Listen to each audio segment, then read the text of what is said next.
बिस्मिल्लाहिर्रहमानिर्रहीम। अस्सलाम वालेकुम नादरीन, आप यूट्यूब चैनल देख रहे हैं। मैं इमरान खान हूँ। नादरीन, एक तो सबसे पहले आप सबका शुक्रिया अदा करना है। हमने एक बड़ी कामयाब टेलीथॉन की, लगभग 5 घंटे से ज़ायद वो जारी रही और उसमें पाकिस्तानियों ने दिल खोल कर इमदाद की है। जो पाकिस्तानी इस वक्त फ्लड्स के अंदर मुतासर हैं, जो सैलाब मुतासरीन हैं उनके लिए।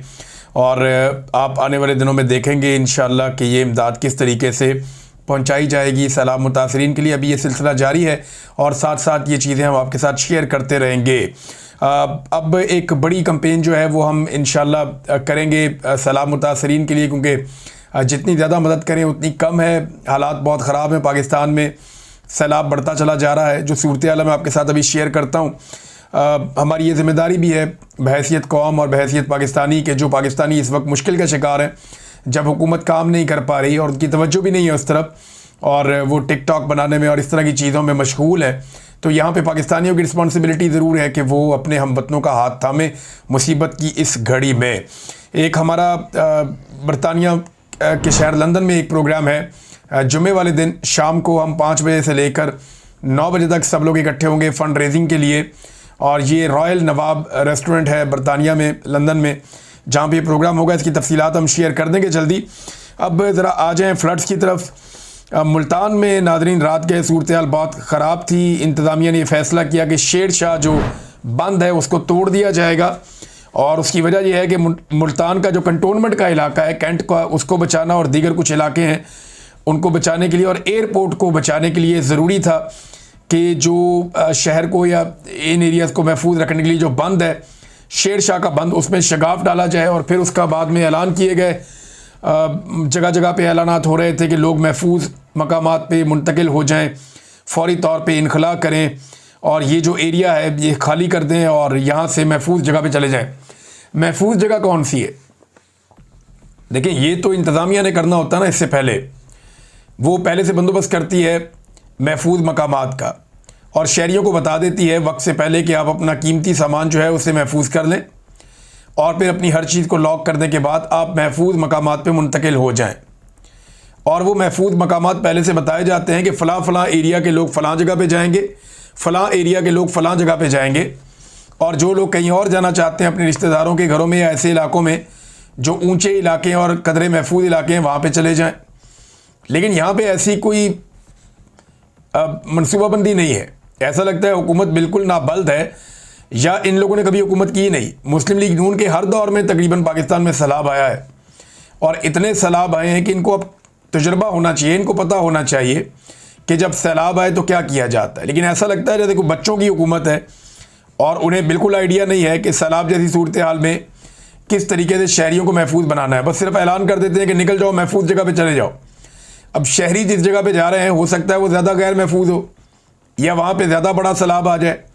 जो बातें हमें उस टेलीथॉन में बताई हैं पाकिस्तानियों ने, जो लोग फ्लड एरिया से होकर आए या जो वहाँ पे मौजूद हैं, वो इंतहाई अफसोसनाक और गंभीर है। जंग का इलाका शोरकोट है, उधर बहुत बुरी सूरत हाल है। पीर महल के इलाके में, मुल्तान के मुज़ाफ़ात में बहुत बड़ी तबाही आई है। आमों के जो बड़े बड़े बागात हैं वो तबाह हो गए हैं। अलीपुर में करोड़ों की गंदम जो सरकारी गोदाम पे मौजूद थी वो तबाह हो गई है। लगातार तबाही हो रही है। 18 लाख एकड़ ज़मीन पर फसलें अब तक तबाह हो चुकी हैं, जो आदादो शुमार बताए जा रहे हैं। पाकिस्तान में बहुत बड़ी तबाही आई है और भारत में भी बहुत बड़ी तबाही आई है। भारत में जिन इलाकों में सैलाब आया ना, इन इलाकों में भारत का 80% चावल पैदा होता है, और पाकिस्तान में जिन इलाकों में सैलाब आया, इन इलाकों में पाकिस्तान का लगभग 90% जो बासमती चावल है वो पैदा होता है। तो बासमती चावल की बहुत ज़्यादा प्राइस बढ़ने की तवक्को है और इंटरनेशनली इसको एक्सपोर्ट भी किया जाता है। तो अब जो चावल की फसल आ रही है, देखें ना, 1 महीना रह गया था। अभी ये सितंबर के आखिर में चावलों की कटाई का सीज़न था और ये फसल किसानों ने हासिल कर दी थी। सारी मेहनत का उनको फल मिलना था, लेकिन बदकिस्मती से इस सैलाब के बाद किसान अपनी इस फसल से महरूम हो गए हैं। सारी फसल डूबकर तबाह हो गई है। हालात बहुत ख़राब हैं। और इसमें जो अब तक की इतला है उसमें जलालपुर पीर वाला का इलाका जो है वो बहुत बुरी तरह मुतासर है, और जो स्पेशली जनूबी पंजाब के एरियाज़ हैं वहाँ पे जिस तरह के हालात हैं, वहाँ के लोग शिकवा कर रहे हैं कि हमारे बारे में बात नहीं की जा रही, हमारे बारे में बताया नहीं जा रहा कि हम कितनी बड़ी तबाही से दो चार हो रहे हैं।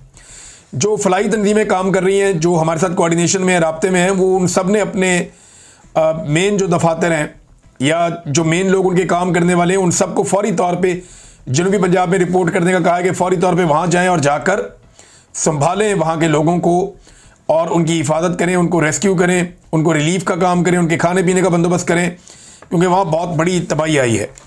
इसके अलावा हुकूमत पाकिस्तान ने एक फ़ैसला किया नाज़रीन इस वक्त, अब ये फ़ैसला हुकूमत ने किया या उन्हें करना पड़ गया, ये फ़ैसला किया कि सैलाब से मुतासरा इलाकों की बहाली के लिए इमदाद ना लेने का फ़ैसला किया है हुकूमत ने। यानी वफाकी हुकूमत ने फैसला किया कि सैलाब से मुतासरा इलाकों की तामीर नौ के लिए और उनकी बहाली के लिए बैरूनी इमदाद ना लेने का फ़ैसला कर लिया। और अब वो कह रहे हैं जी हम देख रहे हैं कि हमारे कितने नुकसानात हुए हैं और इसका अंदाज़ा किया जा रहा है, अपने वसाइल से हम तामीर नौ करेंगे और इसके लिए बैरूनी इमदाद नहीं ली जाएगी। देखिए, ये आपने कहानी सुनी होगी जिसमें एक लुमड़ी थी। लुमड़ी को अंगूर का एक गुच्छा नज़र आता है, बड़ा मीठा, और दिखने में ऐसा लगता है कि पका हुआ है, बहुत अच्छा है। तो लुमड़ी एक छलांग मारती है उसे पकड़ने के लिए, वो नहीं पकड़ा जाता, फिर मारती है, फिर नहीं पकड़ा जाता। लोमड़ी काफ़ी देर कोशिश करती है उस गुच्छे को तोड़ ले, किसी तरह उसमें से कुछ अंगूर खा ले। जब वो गुच्छा नहीं तोड़ पाती, उसे नहीं खा पाती, तो फिर वो वहाँ से चल देती है और जाते हुए वो गुच्छे को मुड़ कर देखती है और कहती है कि अंगूर खट्टे हैं, कि मुझे नहीं मिले ना तो खट्टे ही हैं। ज़हन बना लिया उसने। तो पाकिस्तान को अब इस बात का आइडिया है कि बैरूनी इमदाद बहुत मुश्किल है इस मरतबा। रीज़न ये है कि 2022 के सैलाब में जब काफ़ी तबाही आई तो पाकिस्तान ने 11 अरब डॉलर्स प्लज हुए थे पाकिस्तान के। ये वादा किया गया था मुमालिक की जानिब से कि 11 अरब डॉलर्स पाकिस्तान को दिए जाएंगे, लेकिन उसके लिए पाकिस्तान को मंसूबे देने थे, उसके लिए पाकिस्तान को बताना था कि ये चीज़ें हम बना रहे हैं और ये बन रही हैं, इसके लिए आप पैसे जारी करें। पाकिस्तान की हुकूमत नालायक, नकम्मी, नकट्टू, टके का काम उन्होंने नहीं किया। हुकूमत की और इस्टेब्लिशमेंट की सारी तवज्जो सैलाब मुतासरीन की बजाय पाकिस्तान तहरीक इंसाफ को ठोकने पर थी, 2024 का इलेक्शन चोरी करने पे थी, इमरान खान को जेल में डालने पर थी। लिहाजा सैलाब मुतासरीन को सारे भूल गए और वो प्रोजेक्ट भी सारे भूल गए। अब ये किस मुंह से जाके लोगों से इमदाद मांगे? तो इमदाद मांग तो सकते हैं लेकिन मिलनी नहीं है, तो फिर अंगूर खट्टे हैं, लिहाजा इमदाद लेने की बजाय खुद ही बनाएंगे। खुद कैसे बनाएंगे? एहसन इकबाल अपने मुंह से कह रहे हैं कि पाकिस्तान 30 साल पीछे चला गया है और ये एक बहाना है। अब ये सारा मलबा सैलाब के ऊपर डाल देंगे, हर मरतबा ये अपने किए कराए का मलबा किसी और के ऊपर डाल के साइड पे हो जाते हैं। पहले नाज़रीन इमरान खान साहब का स्टेटमेंट सुन लें जो उन्होंने जेल में कल अपनी बहन से मुलाकात के वक्त दिया। इंपॉर्टेंट है उनका पैगाम आप तक पहुँचाना, क्योंकि यही एक पैगाम पहुँचाने की सज़ा अलीमा खान भी काट रही हैं, उनकी फैमिली भी काट रही है, हम जो जर्नलिस्ट हैं हम लोग भी काट रहे हैं, जो लोग इमरान खान साहब का पैगाम अभी तक पहुँचा देते हैं। वरना पाकिस्तान का मीडिया तो ना ही दिखाता है ना सुनाता है। इमरान खान साहब कहते हैं कि मैं ला इलाहा इल्लल्लाह का मानने वाला हूँ। ये कलमा इंसान को हर किस्म के खौफ और ग़ुलामी से आज़ादी देता है। मेरी ज़िंदगी अल्लाह के हाथ में है, आसिम मुनीर के हाथ में नहीं है। हमारा ईमान ही हमारी हकीकी आज़ादी का ज़ामिन है, क्योंकि ये कलमा इंसान को खौफ की ज़ंजीरें तोड़ने की क़ुव्वत फ़राहम करता है। मुझे तोड़ने की कोशिश में मुझे मुसलसल कैद तन्हाई में रखा जा रहा है। 1 साल से मेरे ज़ाती डॉक्टर को मुआयने की इजाज़त नहीं दी गई। कई हफ्ते तक अखबारात और टीवी बंद कर दिए जाते हैं। फैमिली मेम्बरान और वकला तक को मिलने से रोका जाता है। 1.5 साल से सियासी रफ़क़ात से मुलाकात नहीं होने दी गई। आसिम मुनीर के लिए मेरा पैगाम है कि मुझ पर दबाव बढ़ाने के लिए चाहे मेरे ख़ानदान में से जिस मर्ज़ी को कैद में डाल दो, मैं ना झुकूँगा ना इस जुल्म को कबूल करूँगा। मैं अपनी हकीकी आज़ादी की जद्दोजहद हर हाल में जारी रखूँगा। आसिम मुनीर अफ़गानिस्तान की मौजूदा हुकूमत की मुखालिफ लॉबी को खुश करने की कोशिश में कम अकली का मुज़ाहरा करते हुए हमारे दौर में ख़ित्ते में कायम होने वाले अमन को तबाह कर रहा है।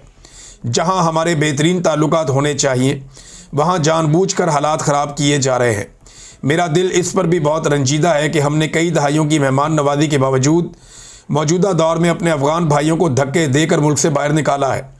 हालांकि वहाँ ज़लज़ला भी आया है और हमें उनकी मदद करनी चाहिए। अली अमीन को खुसूसी हदायत करता हूँ कि अफ़गानिस्तान जाएँ और उनके साथ जाकर बैठें और बामी मसाइल और अमन व अमान के हवाले से बात करें ताकि हालात को मज़ीद बिगाड़ से बचाया जा सके। जाली वफाकी हुकूमत को इस बात का जवाब देना चाहिए। मरियम नवाज़ जापान और थाईलैंड जा सकती है तो खैबर पख्तूनख्वा का वज़ीर आला अपने सूबे में अमन के लिए अफ़गानिस्तान क्यों नहीं जा सकता? खैबर पख्तूनख्वा में अपने ही लोगों के खिलाफ मिलिट्री ऑपरेशन, ड्रोन हमलों और इलाकों से बेदखली करने का अमल दरअसल तहरीक इंसाफ की अवामी मैंडेट से बनने वाली हुकूमत को गैर मकबूल करने के लिए किया जा रहा है। अली अमीन गंडापुर को इस ऑपरेशन के खिलाफ भरपूर मुज़ाहमत करनी चाहिए। सूबे की अवाम पहले ही सैलाब से तबाह हाल है। अगर वहाँ ड्रोन हमले और ऑपरेशन ना रुका तो ये बहुत बड़ी ज़्यादती होगी। हमारे कितने पुलिस एहलकार भी जामे शहादत नोश कर चुके हैं। ये ऑपरेशन जब तक बंद नहीं होगा लोगों की मुश्किलात में मज़ीद इजाफा होता रहेगा और दहशतगर्दी मज़ीद बढ़ेगी। इस वक्त पूरा मुल्क सैलाब में डूबा हुआ है। पंजाब और खैबर पख्तूनख्वा के सैलाब की वजह से लोगों का बहुत नुकसान हुआ है। पूरी कौम को यकजा होकर इस सूरत हाल का मुकाबला करना होगा। मैं अगर जेल से बाहर होता तो ज़रूर फ़ंड रेजिंग और टेलीथॉन करता, मगर अब अपनी कौम से कहता हूँ कि वो बढ़ चढ़ कर और दिल खोर कर रिलीफ के कामों और सैलाब की इमदाद में हिस्सा ले। बलूचिस्तान में सियासी जलसे पर होने वाले हमले के ख़िलाफ़ एहतजाज में पूरी तहरीक इंसाफ को शिरकत करनी चाहिए। ये जी इमरान खान साहब का स्टेटमेंट 8 सितंबर का। आसिम मुनीर साहब के लिए बड़ा भारी स्टेटमेंट। उन्होंने आसिम मुनीर साहब के ऊपर संगीन चीज़ें जो हैं वो दोबारा से उनकी तरफ थ्रो की हैं। उन्होंने बताया कि इनकी पॉलिसी गलत है। ये अफ़गानिस्तान के मुखालिफिन को खुश करने के लिए कामकली का मुजाहरा करते हुए जो ख़ित्ते में कायम होने वाला अमन है उसको तबाह कर रहे हैं। ये आसिम मुनीर के बारे में इमरान खान ने कहा और आसिम मुनीर को चैलेंज किया कि चाहे मेरे ख़ानदान में जिसको मर्ज़ी जेल में डालो, मैं तुम्हारे सामने नहीं झुकूँगा, इस जुल्म को कबूल नहीं करूँगा, मैं अपनी हकीकी आज़ादी की जद्दोजहद जारी रखूँगा। तो ये है नाज़रीन इमरान खान और खुला चैलेंज उनका आसिम मुनीर को। अब आ जाए, एक वाक़या होता है जेल के बाहर और रुला पड़ जाता है। उसमें एक सहाफ़ी, उसके ऊपर तशद्दुद किया गया, एक और सहाफ़ी है, उसको धक्का लगा, वो गिर गए। ये वाक़या क्या है जो इस तरह रिपोर्ट हुआ और बहुत सारे लोग उस पर एहतजाज भी कर रहे हैं। देखिए, अलीमा खानम को मुश्किलात का सामना है जेल के बाहर। कभी उनके ऊपर अंडा फेंक दिया जाता है, कभी उनके ऊपर बहुत अजीबोगरीब सवालात की बौछार कर दी जाती है। वो बात करना चाहती है, उन्हें बोलने नहीं दिया जाता। कैमरे उनके मुंह के ऊपर फिट करके उनके साथ साथ सहाफ़ी भागना शुरू कर देते हैं। नॉर्मली वो सहाफ़ी हैं जो अदालतों को कवर करते हैं या जो डिफेंस को कवर करते हैं, ये वो लोग हैं। और इनके बारे में ये तासुर आम है कि ये जो सहाफ़ी है इनके ताल्लुकात पीटीआई के साथ अच्छे नहीं और बाकी पॉलिटिकल पार्टीज़ के साथ बहुत अच्छे हैं। और ऐसा दिखाई देता है, या वहाँ मौजूद सोशल मीडिया के लोग भी ये बताते हैं कि ये जो जर्नलिस्ट हैं ये शायद बायस्ड हैं और ये एक प्लानिंग के तहत पाकिस्तान तहरीक इंसाफ की जो क़यादत है उसे निशाना बनाते हैं। अब अलीमा खान तो पीटीआई का ताल्लुक नहीं है, वो ना क़यादत है पीटीआई की, लेकिन इमरान खान की बहन है। अब मरे हुए को क्या मारना। देखिए, सवाल ये पैदा होता है कि क्या जिस नौइयत के सवालात इमरान खान से किए जा रहे हैं या जिस नौइयत के सवालात इमरान खान की बहनों से किए जा रहे हैं, ऐसे सवालात कोई मरीम नवाज़ से, बिलावल से कर सकता है? तो साफ जवाब है कि नहीं। क्या ऐसे सवालात नवाज़ शरीफ और जरदारी से हो सकते हैं? तो साफ जवाब है कि नहीं। फजल रहमान से हो सकते हैं? तो साफ जवाब है कि नहीं। ये एक तरह की हरासमेंट है जो की जा रही है अडियाला जेल के बाहर, और ऐसा लगता है कि प्लानिंग के साथ हो रही है, क्योंकि ज़ुबैर अली खान साहब ने एक दिन पहले पूरी कहानी सुना दी थी कि कल के दिन ये होगा, और फिर हमने देखा वो हुआ भी। लेकिन पाकिस्तान तहरीक इंसाफ को तहम्मुल का मुजाहरा करना चाहिए था। तशद्दुद जो है या धक्का पेल जो है वो किसी चीज़ का जवाब नहीं होता। मेरे ख्याल में अगर कोई भी अपने आप को एक्सपोज करता है तो आपको ज़ुबान से और तरीके से उसका जवाब देना चाहिए, लॉजिक के साथ, और आपको वापस उसे एक्सपोज करना चाहिए, बजाय इसके कि अटैक करना या उसको धक्का देना या कोई ऐसी चीज़ करना। ये नामुनासिब है। लेकिन दूसरी जानिब से भी बहुत ही अजीब काम हो रहा है। FIR करवा दी कि जनाब असले के तौर पे ये किया गया, असला लेकर आए और ये वो, और सारा झूठ का पलंदा अजीबोगरीब FIR काट दी गई। इस मुल्क में साबिक वज़ीर आज़म पे गोलियाँ चली, FIR नहीं हुई। अलीमा खानम को यहाँ अंडे मारे गए इसी जगह पे, FIR नहीं हुई। इस्लामाबाद में कत्लेआम हो गया, FIR नहीं हुई। और ये FIR आप देखें फटाफट हो गई, और इसमें असला भी डाल दिया। अब अडियाला के बाहर असला लेकर लोग पहुँचे हुए हैं, ये तो बात समझ आने वाली नहीं है। फिर चोरी भी डल गई बीच में कि कुछ चीज़ भी चोरी हो गई है शायद, और कोई तोड़ फोड़ भी हो गई है। सहाफ़ी जो वहाँ मौजूद थे उन्होंने बहुत सारी चीज़ें देखी हैं, रिपोर्ट भी की है। बहरहाल सहाफ़ी अगर एहतजाज करें तो उनका बनता है, वो एहतजाज कर भी सकते हैं, वो बाइकआउट करना चाहें तो कर भी सकते हैं। लेकिन देखें ना, बाइकआउट किस चीज़ का करेंगे? क्या वो अलीमा खानम की जो मीडिया टॉक है उसको दिखाते हैं वो टीवी पे? नहीं दिखाते। तो जब दिखाते ही नहीं तो बाइकआउट किस बात का करेंगे? क्या अखबारात में लिखा जाता है? नहीं लिखा जाता। भाई जब लिखा ही नहीं जाता तो बाइकआउट किस बात का करेंगे? भाई जब किसी चीज़ की कवरेज ही नहीं हो रही तो उस बात का बाइकआउट क्या होगा? आपके वहाँ आने या ना आने से फ़र्क तो नहीं पड़ेगा पीटीआई को। उन्हें तो फ़र्क इस बात से पड़ेगा कि उनकी कवरेज हो रही थी और वो रुक गई है। अगर तो उनकी कवरेज जारी रहे तो फिर तो कोई मसला नहीं है। डिजिटल मीडिया उनकी कवरेज करता है और डिजिटल मीडिया ने उनका बाइकआउट नहीं किया।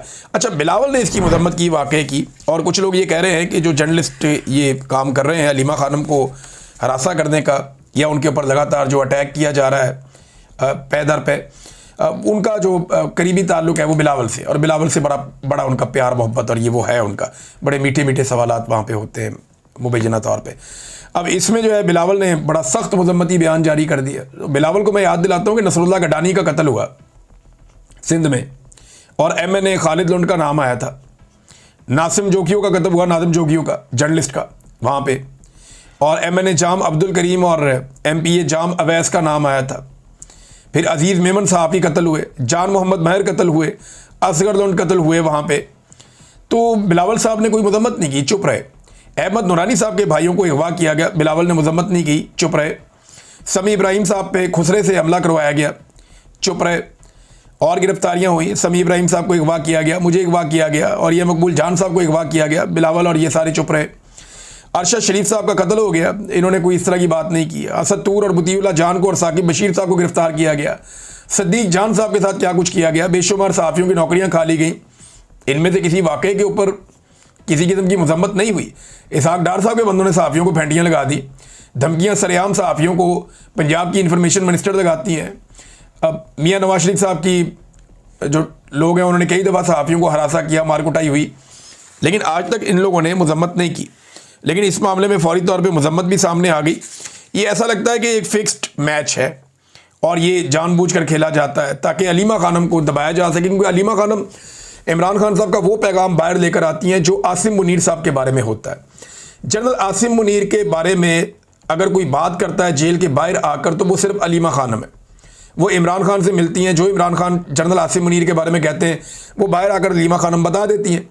तो इसलिए ऐसा लगता है कि अलीमा खानम को टारगेट किया है। उनके बेटे को भी गिरफ्तार कर लिए, कभी उनके घर के ऊपर अटैक कर दिया, कभी उनके ऊपर अंडा फेंक दिया, कभी उनसे सवालात ऐसे हुए। यानी अभी यहाँ पे जर्नलिस्ट जो है वो बता रहे थे कि जिस किस्म की बातें पूछी गई इमरान खान साहब से और अलीमा खानम से, तो वो बड़ी बदतमीज़ी वाली बातें हैं।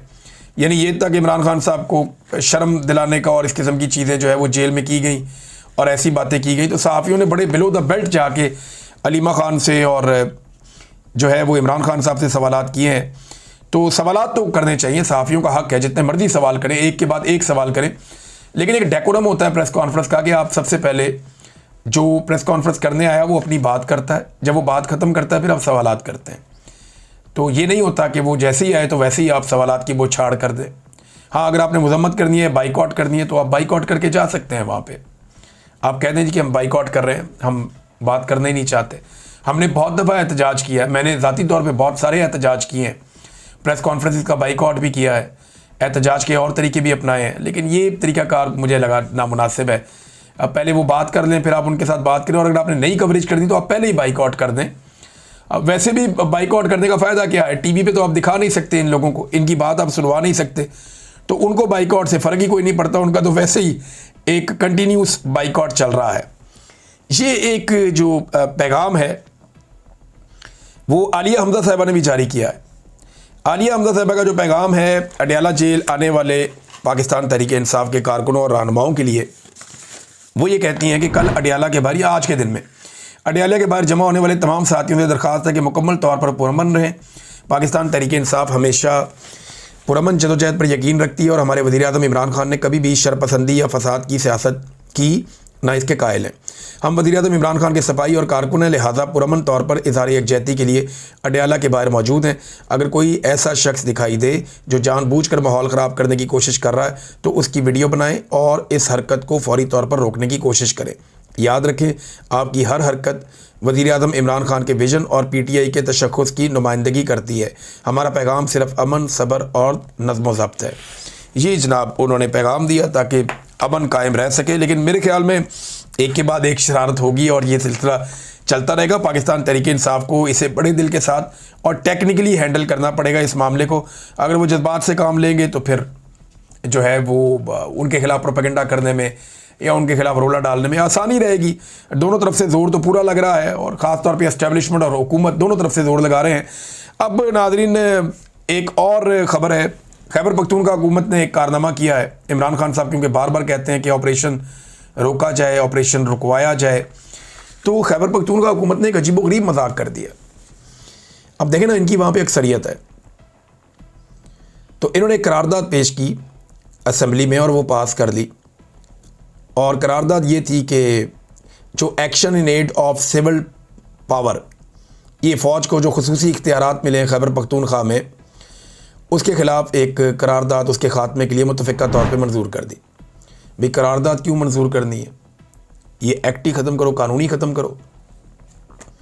करारदाद से आपको क्या फ़र्क पड़ता है? मामला ही ख़त्म करें, आपके पास इख्तियार है, वहाँ पे आपकी हुकूमत है। दूसरा, खैबर पख्तूनख्वा की हुकूमत ने इस मामले में सुप्रीम कोर्ट से स्टे लिया हुआ है। आप जाएं सुप्रीम कोर्ट में, अपने जो एडवोकेट जनरल को भेजें और जो स्टे आपने सुप्रीम कोर्ट में लिया हुआ है वो वापस ले लें। ऑटोमेटिकली ये मामला ख़त्म हो जाएगा, क्योंकि अदालती फ़ैसले के मुताबिक तो अदालत पहले ही कह चुकी है कि ये ज़्यादती है, ये नहीं चल सकता। तो जो फ़ौज के खुसूसी इख्तियारात हैं खैबर पख्तूनख्वा में, उसके ख़िलाफ़ करारदाद पेश करने की ज़रूरत नहीं है। अमली तौर पे आप अदालत में जो आपका स्टे है वो आप वापस ले लें, वो फ़ौज के खुसूसी इख्तियारात वहाँ पे ख़त्म हो जाएंगे। और फिर जो वो ऑपरेशन वहाँ पे कर रहे हैं, उसके लिए उन्हें जो वो ऑपरेशन करेंगे वो फिर कानून के ऑर्बिट से बाहर जाकर होगा, उसके अंदर नहीं होगा। तो खैबर पख्तूनख्वा की हुकूमत अली अमीन गंडापुर समेत जो है वो लोगों को, मुझे लगता है कि ट्रक की बत्ती के पीछे लगा देते हैं। इमरान खान साहब कहते हैं वो कोई ना कोई ऐसा एक्ट करके दिखा देते हैं, जैसे कहते हैं गोंगलुओं से मट्टी झाड़ना। एक्चुअली अगर वो ये करना चाहते हैं तो इसको करने का बहुत आसान तरीका है, जो मैंने आपको अभी बताया। अब तक के लिए इतना ही। अपना ख्याल रखिएगा, अपने चैनल का भी। अल्लाह हाफ़िज़।